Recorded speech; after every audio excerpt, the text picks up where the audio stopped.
Hello viewers, আসসালামু আলাইকুম। তো আজকে আপনাদের যে বিষয়টি দেখাবো হচ্ছে গাড়ির হর্ন সিস্টেমে একটি সমস্যা নিয়ে। তো আমাদের এই গাড়িটি হর্নে প্রবলেম করে মাঝে মাঝে। তো হর্ন সমস্যাটা দূর করার জন্য আমরা যেটা আইডেন্টিফাই করলাম, এই গাড়ির হচ্ছে সামনের একটি স্পাইরাল কেবল থাকে যেটাকে হর্ন রিবন বলে। তো সেই হর্ন রিবনটা আজকে আমরা চেঞ্জ করব।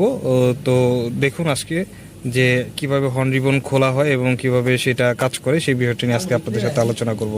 চলুন ভিডিওটি শুরু করা যাক।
খুলেছি। তো এই হর্ন রিবনটি ড্যামেজ হয়ে যাওয়ার কারণে হর্ন রিবনটি চেঞ্জ করতে হচ্ছে।